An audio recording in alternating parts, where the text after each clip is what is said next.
నమస్తే. గోదావరి భాష యాస ఎంత స్పెషల్లో ఇక్కడ దొరికే చేపలు అంతకంటే స్పెషల్. పుస్తలమ్మైన పులస తినాలని గోదావరి జిల్లాలో తరచూ వినపడే మాట. నిజంగా పులస చేప అంత రుచిగా ఉంటుందా అంటే వామ్మో, అది గోదావరిలోనే అడగాలి. వర్షాకాలం రాగానే ఎర్రనీరు గోదావరిలో, ఆ ఎర్ర నీటి అలలతో పాటు పులస కూడా సముద్రం నుంచి ఎగబాకి గోదావరి నది ప్రవాహానికి ఎదురెదుతూ వచ్చి ఇక్కడి జాలర్లకు చిక్కుతాయి. ఇక టేస్ట్లో అయితే దీని సాటి వేరేది రాదంటారు గోదావరిలో. ఇంతటి ప్రత్యేకమైన పులస చేపపై హెచ్ఎంటీవీ ప్రత్యేక కథనం.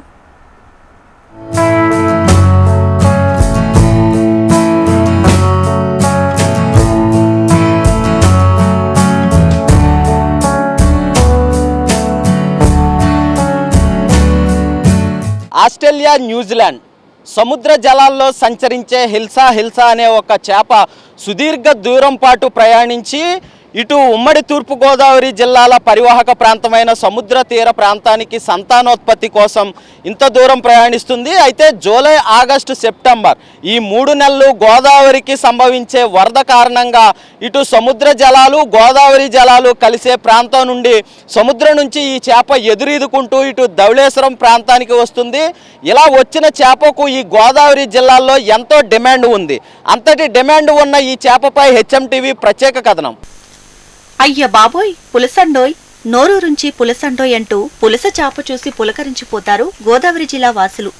అందులోనూ గోదావరి జిల్లా వాసులు భోజన ప్రియులు.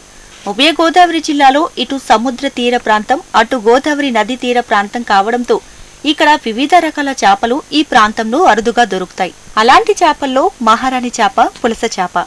ఈ పులస చేప గురించి గోదావరిలో చెప్పిన కథలు వింటే మనకి నోరూరక మానదు.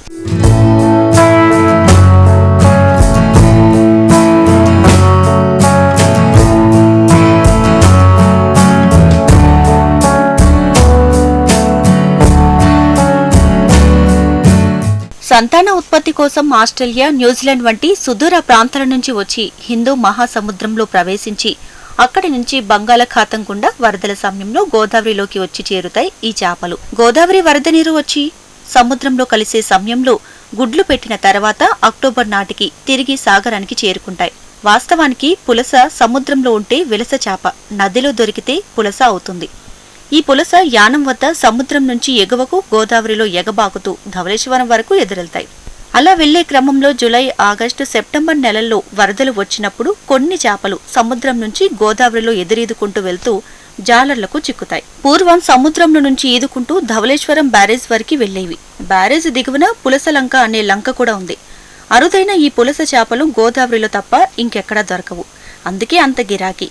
ఈ క్రమంలో ఎక్కడ మత్స్యకారులకు ఎప్పుడు చిక్కుతుందో తెలియదు. చిక్కిందంటే చాలు వరి పంట పండినట్టే. ఉమ్మడి తూర్పుగోదావరి జిల్లా ప్రాంతాలైన ఇటు ధవళేశ్వరం, రావులపాలెం ప్రాంతాల్లో దొరికే ఈ పులస చేపకు ఎంతో డిమాండ్ ఉంది. గోదావరి జలాల్లో దొరికే ఈ పులస చేప ఇక్కడ నదీ తీర ప్రాంతాల్లో ఇటు మత్స్యకారులు వేటాడి మార్కెట్కు వచ్చిందంటే చాలు దాన్ని వేలంపాట్లో ఒక్కొక్క చేపను 20,000 నుంచి 30,000 అలా పాట బట్టి చేప ధర పలుకుతుంది. ముఖ్యంగా ఇటు కొత్త అల్లుళ్ళకి, ఇటు గోదావరి ప్రాంతంలో కొత్త అల్లుళ్ళకి పులస చేప వండి పెట్టడానికి ఇక్కడ మామగారులు కానీ అత్తగారు కానీ ఎంతో తాదాలాడుతూ ఉంటారు. ఇంతటి ప్రత్యేకం ఉంది కాబట్టి ఈ పులస చేప ఇటు గోదావరి తీరంలోని ప్రజలకు ఎంతో మమేకమైనది. దీంతోటే పుస్తులమ్మైనా సరే పులస చేప తినాలి అనే నానుడు ఇక్కడ గోదావరి ప్రజల్లో ఉంటుంది. నోరూరుంచి పులస చేపల కోసం పుస్తలమ్మైనా కొనుక్కొని తినాలనుకుంటారు ఇక్కడే జిల్లావాసులు. వర్షాకాలం వస్తే గోదావరికి ఎర్ర నీరు ఎలా పోటెత్తుతుందో పులస కూడా అలా సముద్రం నుంచి గోదావరికి ఎదురీదుతూ మత్స్యకారులకు చిక్కుతుంది. గోదావరులకు మహా ఇష్టమైన ఖరీదైన చుట్టాలు, స్నేహితులకు గొప్ప గిఫ్ట్లా పులస చేపల కూర వండి పంపిస్తారంటే అర్థం చేసుకోండి పులస చేప కొరకు ఎంత ప్రత్యేకత ఉందో. ఇదేదో సాధారణ చేప కాదుండయి, పులస చేప. చికెన్ తిన్నవాళ్ళు, మటన్ తిన్నవాళ్ళు ఎవ్వరూ కూడా బయటకు వచ్చి నేను తిన్నా అని గొప్పగా చెప్పుకోరు. కాని పులస తిన్నోడు మాత్రం వారం రోజులు ఊరంతా చెబుతాడు, రా బాబు పులస తిన్నానురా అని ఫేస్బుక్ లోను, వాట్సాప్ స్టేటస్ లోను పెట్టుకొని మరి ఈ పులస చేపల పులుసు తింటారు అంటే అర్థం చేసుకోండి. పులసలో 40 సంవత్సరాల నుంచి ప్రతి ఇయర్ తింటాం. మా చుట్టాలందరికీ వండి పంపిస్తూ ఉంటాం. ఎక్కడైనా వండిచ్చి పంపుతూ ఉంటాం. ఈ పులస మీద మాకు చాలా మక్కువ. ఆగస్టు నెలలో కొత్త గోదావరి నీరుకి పడుతుంది. రేటు కూడా 10,000, 15,000, 20,000 ఉంటుంది. జూలై, ఆగస్టు, సెప్టెంబర్ ఈ 3 నెలలు వానాకాలం కావడంతో గోదావరి ఎర్రనీరు సముద్రంలో కలుస్తుండటంతో పులసల సీజన్ మొదలైపోయింది. వేలు ఖర్చు పెట్టి మరీ ఈ చేపలు కొనేందుకు ఎగబడతారు ఇక్కడి జిల్లా వాసులు. వాస్తవానికి పుస్తలమ్మైన పులస తినాలి అనేది గోదావరి జిల్లాలో పులస చేప కోసం వినబడే నానుడి. చేపల మార్కెట్లోకి వెళ్లి చేపలు తెచ్చుకున్నంత ఈజీ కాదు ఈ పులస చేప తెచ్చుకోవడం. పులసను మాత్రం వేలంలోకి వెళ్లి తెచ్చుకోవాలి, ఎందుకంటే దీనికి ఉన్న గిరాకీ అంత. మరి ఇక్కడ మేము సముద్రం నుంచి చేప పులసలు ఎక్కడికి వస్తామండి, సముద్రంలో పుడుతుందండి. ఇది అది ఎర్రనీరుకి వచ్చి ఎర్రనీరు తాగితే వస్తుంది. సముద్రంలో ఉంటే ఇలసండి, గోదావరిలో అయితే పులసండి. అది మన ఎర్ర సముద్రంలో వచ్చి ఎర్రనీరు తాగితే వస్తే దీని తీపి నీటిలోకి వచ్చినప్పటికీ రుచి యమాతంగా పెరిగిపోద్దండి. టేస్ట్ కూడా అదిరిపోద్దండి. మాలో ఇక్కడ నుంచి హైదరాబాద్ కూడా పార్సల్ చేస్తామండి. ఇక్కడ యానం పడ్డ టేస్ట్ కానీ మన ఉపలంక, గోదావరి, రావులపాలెం, జొన్నాడ, మన ధవళేశ్వరంకి వెళ్ళే వాళ్ళకి ఇంకా టేస్ట్ మారిపోద్దండి. ఎదరికి వెళ్ళే వాళ్ళకి మారిపోద్దండి. ఇది మళ్ళీ ఆగస్టు, సెప్టెంబర్ పోతే మళ్ళీ తర్వాత ఎవరు తినరండి, టేస్ట్ మారిపోద్దండి. ఇది ఇప్పుడే బాగుంటుందండి. ఈ నెలల్లో బాగుంటుందండి. తర్వాత ఇంకా వేస్ట్ అని చేప తింటాం. చేప తర్వాత 200, 300 కూడా ఇచ్చిన చేప ఎవరు కొనరండి. వైట్ నీరు వస్తాయి, దీపావళి మధ్యలో వస్తే వైట్ నీరు వస్తాయి, ఏమి తినరండి. ఇప్పుడే బాగుంటుందండి. ధనవంతుల నుంచి సెలబ్రిటీల వరకు, మధ్య తరగతి నుంచి సామాన్యుల వరకు పులస వచ్చిందా, పులస దొరికిద్దా అంటూ ఈ సీజన్లో ఆరా తీయడం మామూలుగా ఉండదు. చాలా మంది తమ పనుల కోసం ప్రముఖులను ప్రసన్నం చేసుకునేందుకు, కావలసిన పనులను చేయించుకునేందుకు ఈ పులసలను పంపడం ఓ ఆనవాయితీగా మారింది. పులసల గురించి చెప్పాలంటే చాలా ఉంది. ఏంటంటే పుస్తులమ్మైన పులస తినాలనే నానుడి పూర్వకాలం నుండి ఉంది. పులస సముద్రం నుండి ఇక్కడ ధవళేశ్వరం వరకు కూడా ఎదురెదుకుంటూ వస్తుంది. ఈ మధ్యలో జాలర్లు దాన్ని పట్టుకోవడం, అత్యధిక ధరలో పలకడం, ఈ అందరూ కొనుక్కోవడం, ఉన్నతాధికారులకి అందరికీ కూడా ఇక్కడ నుండి ఎక్స్పోర్ట్ అవుతుంది పులస టేస్ట్కి అందరూ కూడా చాలా ఇష్టంగా తింటారు.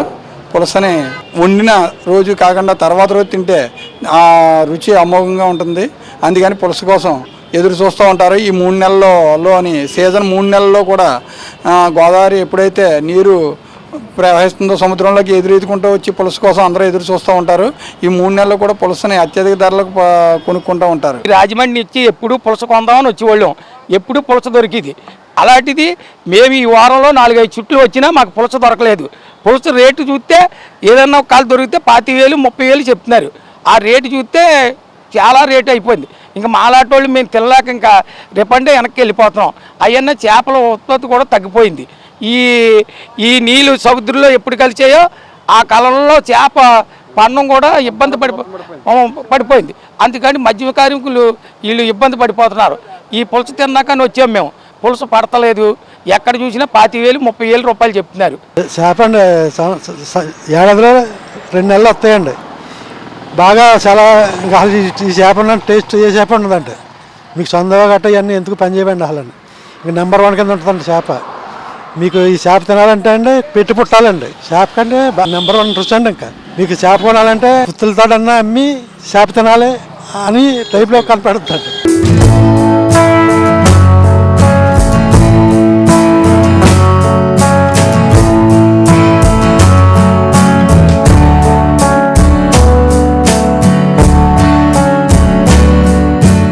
పులస చేపలు వాస్తవానికి వెండి రంగులో ఉంటాయి. వీటిలో ఎన్నో ప్రత్యేకతలు ఉంటాయి. నదీ ప్రవాహానికి అతి వేగంగా ఎదురీదడం ఈ చేప ప్రత్యేకత. పులస చనిపోయిన 2 రోజుల వరకు కూడా పాడవకుండా ఉండటం మరో విశేషం. అయితే ఈ పులస చేప ధర వేలంపాటలో పాల్గొన్న వ్యక్తుల ఆధారంగా రేటు పెరుగుతుంది. ప్రధానంగా గోదావరిలో తీపి నీరు, సముద్రంలో ఉప్పు నీరు కలవడంతో ఈ చేప శరీరత్వం మారుతుంది. అందుకే అంత రుచి. సముద్రం నుంచి గోదావరిలోకి ఎదురెదుకుంటూ వెళ్లడం వల్లనే పులసలకు అంత టేస్ట్. ప్రతి చేప అయితే చేపల కూర యాక్చువల్గా ఎవరన్నా ముందు చేప కోసిన తర్వాత మనం ముక్కలు కడుక్కొని కూర వండుకుంటాం. కానీ పులస విధానం అది కాదండి. ముందు చేప కడిగేసిన తర్వాత ముక్కలు కోసుకొని ఇంకా చేప ముక్కలను కడుక్కోమండి. డైరెక్ట్గా కూర ప్రొసీజర్లోకి వెళ్ళిపోతుందండి. అది ఫస్ట్ ముక్కలు కోసుకున్న తర్వాత అండి 1 కేజీ చేపకి ఇంచుమించు 300 గ్రాములు అంటే పులుపు, వేరుశనగ నూనె, కారం, ఉప్పు, పసుపు, కొన్ని లవంగ మొగ్గలు, మనం తయారు చేసి పెట్టుకున్న మసాలా అంటే ధనియాలు, ఎల్లుల్లిపాయ, జీలకర్ర, గసగసాలు ఇవ్వండి. ఆ తయారు చేసుకున్న దాన్ని ముందు ఏం చేయాలంటే చేప ముక్కలు తయారు చేసి దాకలో వేసేసుకోవాలి. వేసుకున్న తర్వాత పసుపు 2 చెంచాలు పసుపు వేసుకొని ఒక 150 నుంచి 200 గ్రాములు కారం పడుతుందండి. ఒక చేపకు వచ్చేసంటే కొంచెం స్పైసీగా తినేవాళ్ళు అయితే కొంచెం ఎక్కువ వేసుకోవచ్చు. వేసుకునండి. దాంట్లో మళ్ళీ కళ్ళుప్పు వేసుకొని ఒక 8 లవంగ మొగ్గలు వేసుకొని తర్వాత వేరుశనగ నూనె వేసుకుని దీనికి ముఖ్యంగా మేము ఏం వేస్తామంటే వెన్నపూస వేస్తామండి. ఒక 150 గ్రాములు ఒక చేపకు వచ్చేసి వెన్నపూస వేసుకునండి. అప్పుడు దాన్ని అంతా ఒకసారి చేతితో శుభ్రంగా కలిపేసుకోవాలి. కలుపుకున్న తర్వాత అండి చింతపండు పులుసు నానబెట్టుకుని ఉంచుకుంటాం కదండి, ఒక 200 గ్రాములు, 1/4 కేజీ దాకా. అది శుభ్రంగా పులుసు ఆ చేప ముక్కలకు తగ్గట్టు పులుసు పిండేసుకోవాలండి. పిండేసుకుని వేసుకున్న తర్వాత మొత్తం కలిపేసుకోవాలండి. ఆ తర్వాత ఆయిల్ వేసుకొని వేరుశనగ ఆయిల్ వేసుకొని మళ్ళీ కలుపుకొని ఇవన్నీ పులుసు ఎలా ఉంటుందంటే అండి, పొయ్యి మీద పెట్టకుండానే మామూలు పులుసు వండుకున్న పులుసు ఎలా ఉంటుంది అలా టేస్ట్ వచ్చేస్తుందండి. ఇవన్నీ వేసి కలుపుకునేటప్పటికే అప్పుడు దాన్ని పొయ్యి మీద పెట్టండి. ఒక 2 గంటల పావు కానీ 2 గంటల 40 నిమిషాలు కానీ పడుతుందండి పులుసు అంతా. అంటే 1 గంట హైలో పెట్టి ఉడికించుకొని తర్వాత సిమ్లో పెట్టేసుకుంటాం. అంటే పొయ్యి తగ్గించేస్తాం అన్నమాట అండి. పొయ్యి దగ్గర నుంచి తగ్గించేసి ఆ సన్న సెక మీద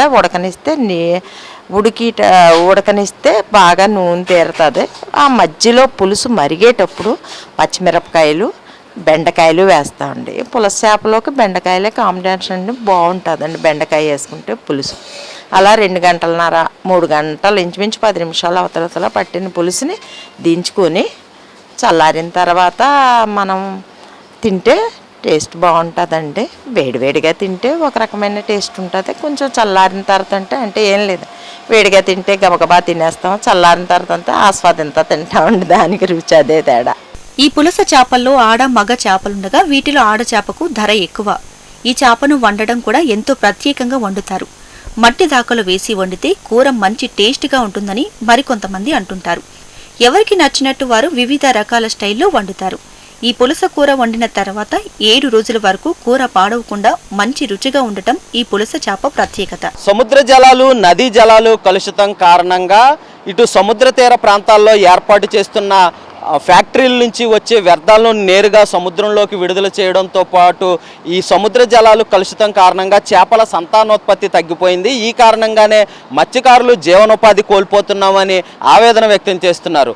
దీంతో పులస చేపల సంతానోత్పత్తి తగ్గిపోవడంతో ఇటు మార్కెట్లోకి పులస చేపలు తక్కువగా వస్తున్నాయి. ఈ కారణం చేతే పులస చేప ఒక్కొక్కటి 20 నుంచి 30,000, 40,000 ఇలా ధర పెరగడానికి కూడా కారణమని కూడా చెప్తున్నారు.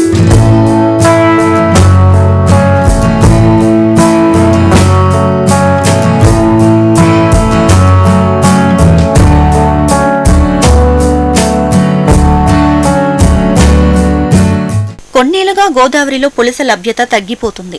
సముద్ర జలాలు కాలుష్యం కావడం, చమురు సంస్థల డ్రెడ్జింగ్ వల్ల అనేక చేపలు మరణిస్తున్నాయి. చేపల సంతానోత్పత్తి తగ్గిపోవడం, అటు సముద్రం, గోదావరి కలిసే మొగ ప్రాంతంలో ఇసుక మేటలు పేరుకుపోవడంతో పులస గోదావరిలోకి రావడం తగ్గిపోతుంది. అలాగే మత్స్యకారులు భారీ వలలతో వేటాడే సమయంలో తల్లి పులసలు చిక్కడంతో సంతానం తగ్గిపోతుంది. అందుకే వలకు గుడ్డుతో ఉన్న తల్లి చేప కనిపిస్తే నదిలో వదిలేయాలని మత్స్యశాఖ ఎప్పటి నుంచో ప్రచారం చేస్తుంది. వాస్తవానికి ఉమ్మడి ఉభయ గోదావరి జిల్లాల్లో గతంలో 3 టన్నుల పులస చిక్కేది. కానీ ఇప్పుడు ఉమ్మడి తూర్పు గోదావరి జిల్లాలో 2 క్వింటాలకు మించి పులస చేప లభ్యం కావడం లేదని మత్స్యకారులు ఆవేదన వ్యక్తం చేస్తున్నారు. గోదావరి నదీ తీరంలో దొరికే పులస చేపలకు ఎంతో ప్రత్యేకమైన ఆదరణ ఉంది గోదావరి జిల్లాలో. ముఖ్యంగా చూసుకున్నట్లయితే గనక ఇక్కడ జిల్లా అయితే గనక పుస్తులు అమ్మైనా సరే పులస కూర తినాలి అంటారు. అంతటి ప్రత్యేకమైన ఉన్న ఈ పులస చేపల గురించి ఇక్కడ మనం తెలుసుకుందాం. ఇక్కడ మనతో పాటు పులసలు అమ్మే వ్యక్తి ఉన్నారు. అసలు ఈ పులసలు ఎప్పుడు దొరుకుతాయి, ఏ నెలలో దొరుకుతాయి అనేది వారి మాటలోనే తెలుసుకునే ప్రయత్నం చేద్దాం. ఇప్పుడు మనం విజువల్స్లో చూస్తున్న చేపలు ఇవి పులస చేపలు. ప్రత్యేకించి ఇవి గోదావరి జిల్లాలోనే దొరుకుతాయి. ఎందుకంటే ఆస్ట్రేలియా నదీ జలాల్లోంచి ఈ చేపలు ఇటు ఆంధ్రప్రదేశ్ సముద్ర తీరానికి వచ్చి సంతానోత్పత్తి కోసం ఇక్కడ ఈ తీర ప్రాంతాలకు వస్తుంటాయి. అయితే ఇవి సముద్ర జలాల్లోంచి ఈ జూలై, ఆగస్టు, సెప్టెంబర్ ఈ 3 నెలలు వరదల సమయంలో సముద్రంలోంచి ఈ చేపలు ఎదురీదుకుంటూ కూడా ఇటు గోదావరి జలాల్లోకి వస్తాయి. ఉభయ గోదావరి జిల్లాలైన ఇటు నరసాపురం, రావులపాలెం, ధవళేశ్వరం ప్రాంతాల్లో దొరికే ఈ చేపకు ఎంతో గిరాకీ ఉంది. ఎందుకంటే ఇక్కడ దొరికే చేపలు సముద్రం నుంచి గోదావరిలోకి ఈదుకుంటూ రావడంతో ఈ చేపలు ఒక రుచి మారుతుంది అంటుంటారు. ఇక్కడ మనతో పాటు చేపలు అమ్మే వ్యక్తి ఉన్నారు. ఆయన అడిగి ఈ చేపలు ప్రస్తుతం ధర ఎంత ఉంటుంది, చేపలు గతంలో లాగా దొరుకుతున్నాయి అనే విషయం వారి మాటలోనే అడిగి తెలుసుకునే ప్రయత్నం చేద్దాం. చెప్పండి, ఇప్పుడు ఈ పులస చేపకి ప్రత్యేకత ఏంటి, ఈ ఎంత రేట్ ఉంటుంది? ఈ పులసలు అయితేనండి జత 8,000 చెప్తున్నామండి. పులసలు అయితే పడుతున్నాయండి 1, 2 అంత మించి ఎక్కువ పడతలేదండి. పొద్దున్న సాయంకాలం దాకా అయితే ఒక రేవుకి వచ్చి 1, 2 పడుతున్నాయండి. పులసలు ఏమో అలాగ అంతరించిపోయినాయండి.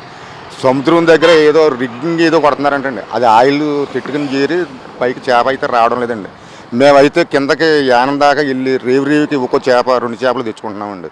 తెచ్చుకుని అయ్యే జత 10,000, జత 8,000 చెప్తున్నామండి. 7,000కి 6,000కి వేస్తున్నామండి. చేపలు అయితే బాగా తగ్గిపోయినాయి అయ్యగారు. అంటే ఇప్పుడు ఏంటి, ఇప్పుడు అంటే సాధారణంగా చేపలు 360 రోజులు కూడా దొరుకుతుంటాయి. అంటే ఈ ప్రత్యేకంగా ఈ ఏ నెలలో దొరుకుతాయి ఏంటి, దీని ఎప్పుడెప్పుడు దొరుకుతాయి? జూలై, ఆగస్టు, సెప్టెంబర్ వరకు దొరుకుతాయి అయ్యగారు.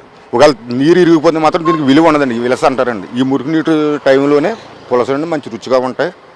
ఈ సీజన్లోనే 3 నెలలు జూలై, ఆగస్టు, సెప్టెంబర్ అండి. ఆ తర్వాత దొరికినా కానీ దీన్ని ఎవరు కూడా 500 కొనరండి, నీరు ఇరిగిపోయి ఇలస అంటారండి. ఇప్పుడైతే మాత్రం పులసలు అండి అయ్యగారు. అంటే ఇప్పుడు ఈ పులస చేప కొన్ని చోట్ల అయితే వేలం పాట కూడా నిర్వహించి ఇప్పుడు ప్రస్తుతం చాలా చోట్ల చూస్తున్నాము, ఒక్కోటి 30,000, 40,000 కూడా కొంటున్నారు. అంటే ఆ రేట్ వస్తుంది అంటారు నిజంగా? ఆ రేట్ వస్తుందండి. ఒక్కో చేప పడింది అనుకోండి, అది మార్కెట్లోకి వచ్చిన తర్వాత పాట పెడతారండి. పాట పెడితే ఎవరి ఇష్టం కొలితే వాళ్ళు. మొన్న అయితే 26,000కి వెళ్ళిందండి యానం చేప, ఇదే చేప. మేమైతే 8,000కి కొనుక్కొచ్చామండి ఇప్పుడు ఈరోజు. అలా చేపలు ఎక్కువ పడ్డాయి అనుకోండి మార్కెట్ డౌన్ అవుతుందండి. చేపలు ఒకటే పడ్డది అనుకోండి దానికి గిరాకీ పెరుగుతుందండి, అదండి. అయితే ఇప్పుడు యానంలో దొరికి చేపలు అంటే ఈ ఏరియాలో దొరికి చేపలకి ఎక్కువ గిరాకీ ఉంటుందా? అంటే ఇటు ధవళేశ్వరం ఈ ప్రాంతంలో దొరుకుతున్న వేటకి గతంలో లాగా అంటే తగ్గినాయి అంటారు? బాగా తగ్గినాయండి. ఒక్కోటి వస్తుంది, అది ఏదైనా వస్తే గిరాకీగా ఉంటుందండి. ధవళేశ్వరం బ్యారేజ్ కానీ, బొబ్బలం బ్యారేజ్ కానీ, మధురలంక కానీ, విద్యాసరం దగ్గర ప్రాజెక్ట్ కట్టి పడ్డ చేప అయితే మాత్రం 15,000, 20,000 దాకా పలికేలా ఉందండి. ఇప్పుడు కూడా ఇక్కడ నుంచి కింద 10 కిలోమీటర్లు, 20 కిలోమీటర్లు దిగువ వెళ్తే మాత్రం రేటు డౌన్ అయిపోతుందండి. ఇంకా సముద్రం దగ్గరికి వెళ్తే ఇంకా రేట్ డౌన్ అవుతుందండి. ఇక్కడికి వచ్చాక రేట్ ఎక్కువ అండి, 20,000 దాకా పలుకుతుందండి చేప. ఇక్కడైతే మేమైతే కింద నుంచి తెచ్చుకుంటాం కాబట్టి 8,000 తెచ్చుకుంటామండి. దాని మీద జత మీద 200, 100 లేదా ఒక 500 కూడా వేసుకుంటామండి. వేసుకుని ఇచ్చేస్తామండి. అయితే ప్రస్తుతం ఇటు గోదావరి సముద్ర జలాల్లో ఇటు ఓఎన్జీసీ రిగ్గింగ్ కారణంగా ఆయిల్, ఇలా విషవాయువులు ఇటువంటి వాటి కారణంగా కూడా సముద్రంలో చేపలు తగ్గిపోతున్నాయని ఇప్పటికే ఆందోళన వ్యక్తం చేస్తున్నారు. ముఖ్యంగా సముద్ర తీరాల్లో ఇటు ఫార్మాసిటిక్ ఇండస్ట్రీస్ కానీ ఇటు ఓఎన్జీసీ కార్యకలాపాల ద్వారా సముద్ర జలాలు కలుషితం అవుతున్నాయి. దీంతో చేపల యొక్క పునరుత్పత్తి తగ్గిపోవడం ఇటు మత్స్యకారుల మీద అయితే తీవ్ర ప్రభావం చూపుతుందన్నారు. అయితే గతంలో కంటే చూసుకున్నట్లయితే కనుక పులస చేపలు దొరకడం కూడా తగ్గిపోయాయి. దీంతో పులస దొరకడం తక్కువ అవడంతో వాటి రేట్ అయితే ప్రస్తుతం 26 నుంచి 30-35,000 అలా ధర పలుకుతుంది. అయితే మార్కెట్లో ఇది వేలంపాట పద్ధతి ద్వారా కొనుగోలు చేయడంతో దాని రేటు ఒకసారిగా పెరుగుతుందనే చెప్తున్నారు. దీంతో ఇప్పుడు మత్స్యకారులకి అయితే ఈ 3 నెలల్లో కూడా కొంత సంపాదన అయితే సంపాదించుకునే అవకాశం దొరుకుతుందని వారు ఆనందం అయితే వ్యక్తం చేస్తున్నారు. వీడియో జర్నలిస్ట్ దుర్గా ప్రసాద్తో చిరంజీవి, HM TV, ధవళేశ్వరం.